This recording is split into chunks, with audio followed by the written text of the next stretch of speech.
Hello everyone. I can't believe that my summer break is almost over. It is unbelievable to me that it's almost over. I'm sitting here.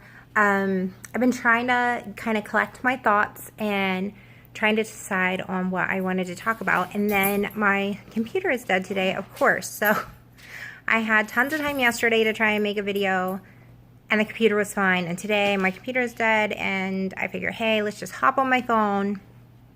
Let's try and have a chit chat. There's been a lot of talk this past week in my family, and I think in maybe a few more families from our church, about just talking and speaking and sharing and different things and attitudes and whatnot, and how words can really be hurtful. And I just think it's really a sad situation that we live in a world where so much hate is spread. It's just really crazy. And I was sitting here going through old pictures in a memory book I have from my senior year, and then of my yearbook, just kind of like thinking about the past and thinking about things. And so I was kind of wondering if anyone else has had a moment where they've said something that they wish that they could just take it back. Like, how many times do you put your foot in your mouth because of a slip of the tongue? And that was kind of the topic of our sermon this past Sunday, which is why I think a lot of people from my church have been talking about this kind of topic. And I just had a small group last night, so we were talking about it some more.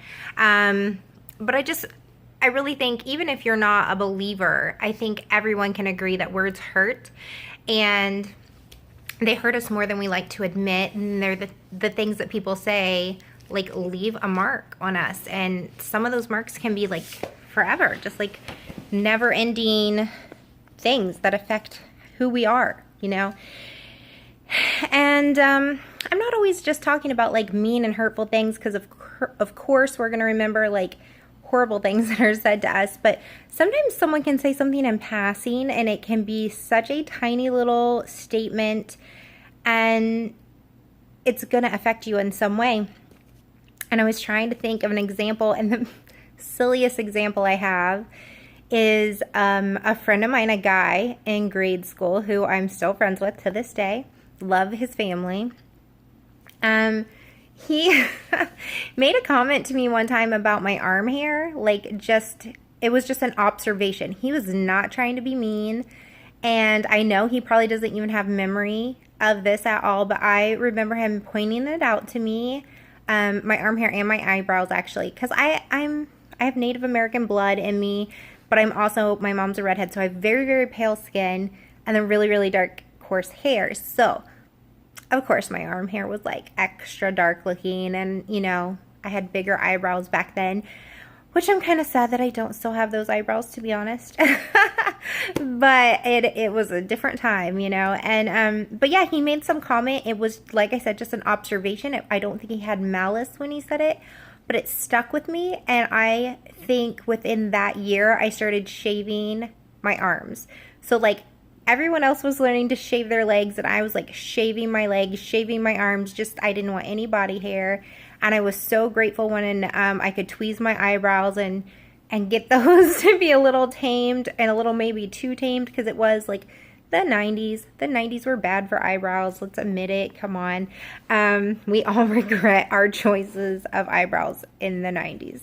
But yeah, so I think that sometimes even the things that are just passing comments that aren't thought about, they can be really harmful, or they can affect you in some way. And everyone is going to process information differently. And this is something that I want people to really understand, is that there are so many variables in how someone processes information.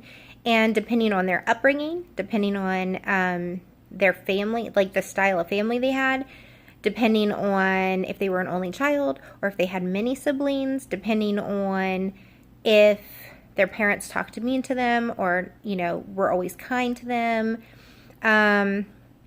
if they have learning disability, if they believe in God or don't believe in God, if they have a bad mood or a good mood, if their attitude's good, if their attitude's bad. Like, there's so many things that can be taken into account when they're processing their information. And even like who is saying something to them is going to change how they process that input from someone else. So I can explain sort of in a way like how I mean that, and that is like, I come from a broken family. I come from a family of yellers. Like, we all yelled. We were all mean and nasty. I really am sorry, but we were. But at the same time, we would like fight to the death for our family. It's this really weird dynamic where we can fight each other, but no one else is allowed to fight with us. It's kind of silly. But even though like my mom and I could be going at it all the time, I never questioned her love for me. And so she could say something to me and it wouldn't affect me in the same manner. But my father used to say horrible things to me, and because we didn't have a good relationship, and because I really wanted his approval, the things that he said to me really broke me and like stuck with me even all these years later. And actually, it's because of that dynamic that I had to cut him out of my life, because it just wasn't worth my time anymore to continually be verbally abused by someone. So yeah, it's just depending on your makeup, depends on if you're going to swing like negative or positive. So like if someone were to say something to you, it's your makeup, your background basically, and how you interpret information is going to determine whether or not you can brush things off easily or not. And I think that you can change that. Like, I don't think you're always going to be someone who can't brush stuff off. I think you can learn how to do it. But if you weren't taught those skills at a young age, it gets harder as you get older, I think, because you get more and more hurt and more set into that like cynical kind of mindset, I guess. So I think that I was that way for quite a bit of time. Like, I just interpret things to be bad a lot at times. I try not to. I'm learning not to, but it's really difficult because honestly, like, most of my life, everything was bad. So yeah, it's just not an easy thing to deal with. But as much as like bullies can leave an everlasting impression, so do the encouragers. And I am so lucky that in my life I've always had someone put in my path to help me out and to help me not completely hate myself, because the things that were coming at me from home, and especially from like when I would visit my father, that input, that information that I was getting told to myself was just so harmful to who I was going to become, that I needed people to step in and like kind of steer me away from the dark side in a way. And I was really lucky to have friends who were always there for me. I was lucky that I had teachers and people who stepped in and filled voids in my life. I can think of a teacher, I think she was my third grade teacher, and she was so sweet and so good about making me really believe in myself as just like in my education. Like, she really encouraged me in my reading. I loved books as a kid, so it was nice to have someone encouraging me to read and encouraging that part of my life. And she always just made me feel better about myself, so she was really an influencer in my life. In like 5th grade, I'm trying to think who my teachers were. I don't remember them all. I remember there being teachers in 5th, 6th, 7th, and 8th grade that really just made me not feel good about myself. But I also remember the ones who were there and were like really great about just not letting you feel bad, you know? And it was nice to have people step in like that and to just be like that. And that's one of the things, like in my line of work, I work with children, and one of the things I always hope is to be an encourager to children, because I never know what their home life is like. And even if I do know what their home life is like, I just want them to always have some friendly face, someone that they can say, they must care about me because they always are checking on me and seeing if I'm okay. And I think that's important. There was a teacher in high school that wasn't such an encourager. And she actually called me out in front of the whole class and proceeded to basically tell me I was not going to be good enough to be in her class because I hadn't taken a previous class. And what she didn't understand was I had no reason to take the previous class. I was perfectly able to take her class without it. I got good grades in that English course, in any English course. I was always doing well. I was a writer and, I love to read, so that was always a strong suit of mine. But she totally, like, no joke, in front of the whole class, like, made me feel like I was not supposed to be there. All but said, you shouldn't be here. And so it stuck with me, and I really disliked her, but also, for whatever reason, her doing that kind of pushed me to do even more work in her class so that I could prove her wrong. So I think it's funny how sometimes I can take that negative and swing it in my favor and like prove someone wrong, whereas other times it might stick with me and like kind of hurt me to the point where I'm not doing my best. It's amazing how different things can go. There was a math teacher in high school who was just not someone I would have thought I would still be close to this day, really, to be honest. I guess that him and my family were friends, but I didn't really realize how close they were. But he just was there for me. I didn't take math my whole entire high school career. I only had 2 years of math because I didn't have to take math. It was different, evidently, at that time. And so since I didn't have to take other math classes, and I am not very good at it, I didn't. But then senior year, you have to take tests, and math is part of the testing, and I was terrified because I didn't remember anything. So he was my go-to, and he was so great at helping me like remember how to do stuff, and he tried so hard. I don't know how well I did. I passed, of course, but I don't think I did very well. But it was just the fact that he was there for me. And it's just really nice that he just took time for me, basically. So he was an encourager, and he left an imprint in my life and continues to. I mean, he's so sweet. We invited him to our wedding, and over the course of the years, like, I remember going to his house and visiting him and him making me homemade ice cream, and just love him to pieces. I'm trying to think of everyone. There was a coach in high school who just kind of made me feel good about myself just simply by doing something that he may not have even, maybe he was glad to do, I don't know, but he gave me a dog. Long story. But he did. I mean, he let me have a dog that had run away from him, and we went to take the dog back, and I am like a sobbing mess because I had fallen in love with it, and he just let me have it. And I don't know if he had been trying to get rid of the dog or what, but it made an impact on me. So it's just funny to me, like, how we process all these interactions with people.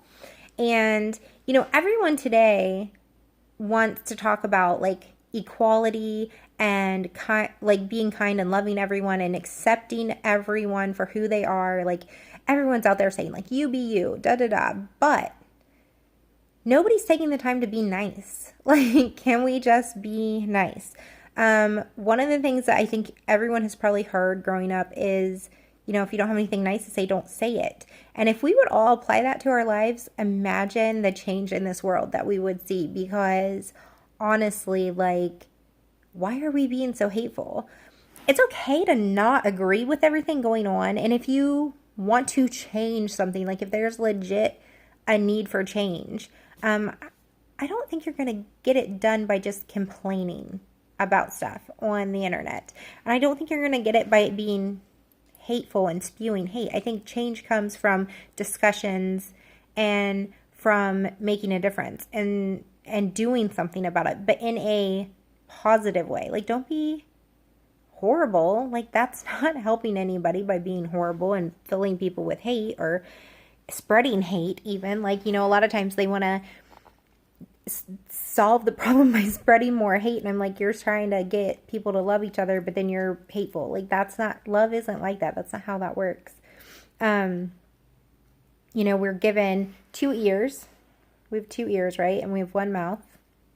Have you heard this before? Like, it's because you're supposed to listen more and speak less, which is ironic as I sit here and I share my thoughts and opinions with you all, and I get that. But honestly, like, I spend a lot of time, like, editing myself and trying to be careful of what I say on here, because as much as I want to share my own opinions and thoughts and conversations that I have sometimes in my own head, I don't want to offend anyone. I don't want to hurt anyone. And I'm just trying to, like, share a positive message and share my, story, basically.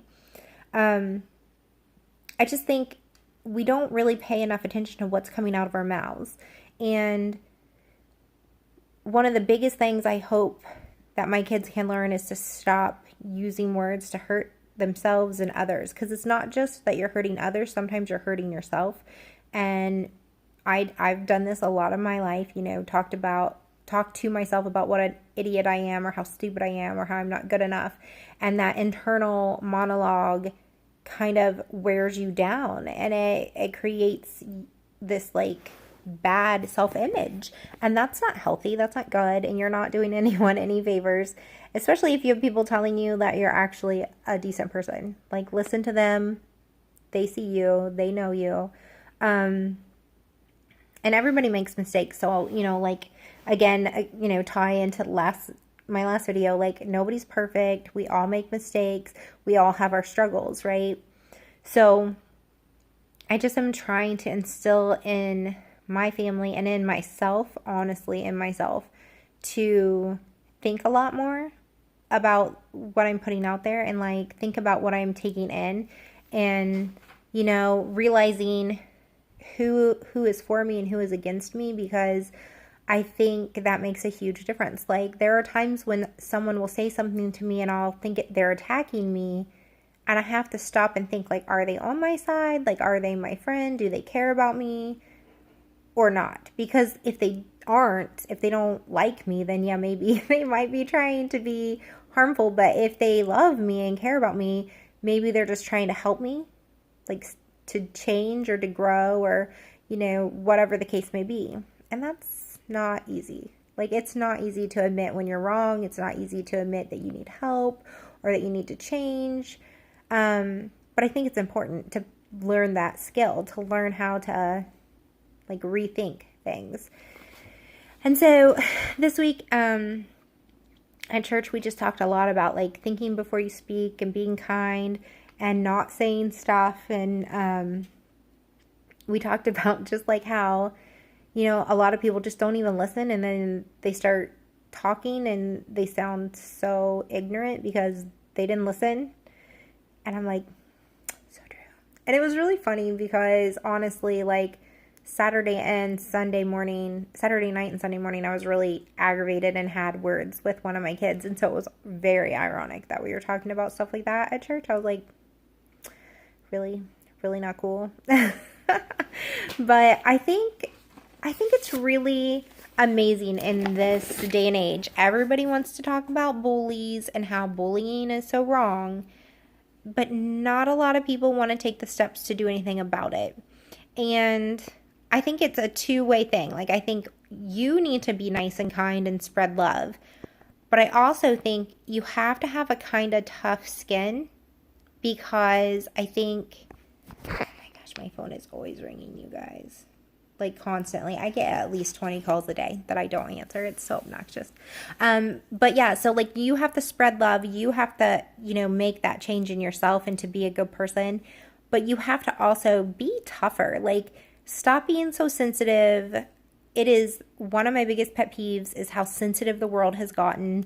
I appreciate that your feelings are hurt, and I think your feelings are valid.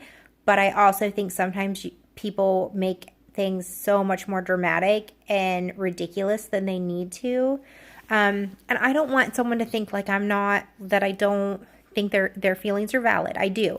Because one of my biggest pet peeves is when someone tells me to either, like, suck it up, or that I'm overly emotional. I'm like, you don't know my story. You don't know why. Like, there are certain things that are going to make me a little more emotional than others.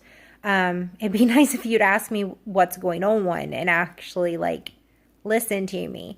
But I do think that there's a lot of like extra sensitive people out there, and so many people just need to stop being so sensitive. Like, not everyone is out to get you, and not everything has to be a fight or an argument or scandal. Like, don't be extra. Just chill. Just chill. Just sit back and take a breath. Like, for crying out loud, can we just learn to do that? And no, it's not easy. And if you're on edge because you feel like people are picking on you all the time, I get it. But that doesn't mean that everyone's actually doing that. It could just be how you're inputting the information. So I don't know. It's just like some thoughts I've had this last week. I swear I have seriously been trying to sit down and do this for at least 3 days and have not been able to gather my thoughts. And I just thought, you sit and you think about things that people have said to you over the years. And, people like to tell you all the time that, oh, you're going to forget about that and you're going to get past stuff and blah, blah, blah. And while it's true, like, there are things that people say that don't make you feel the same way they did maybe right at the moment.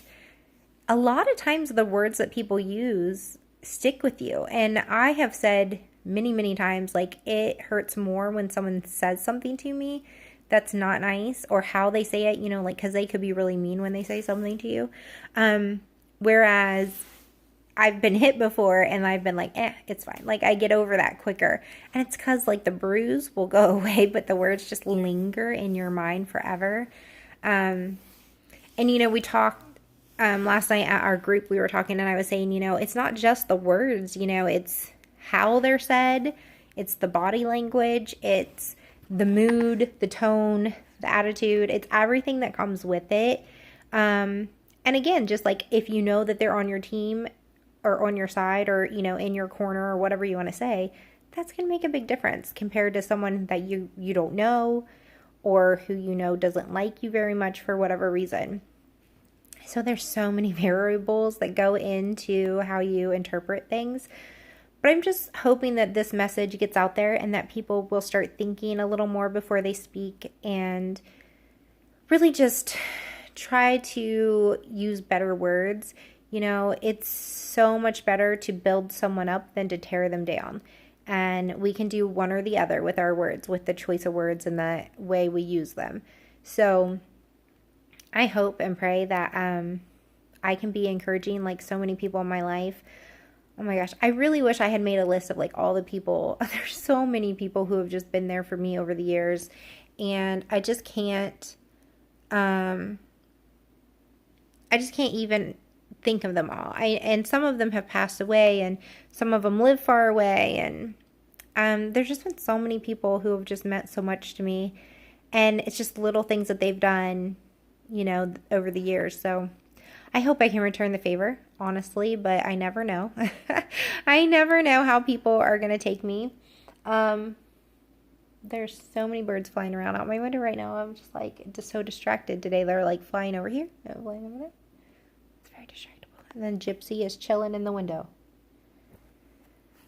She never leaves my side. She knows that the summer's almost over too, and she is spastic, and it stinks. This poor dog. I love her to pieces.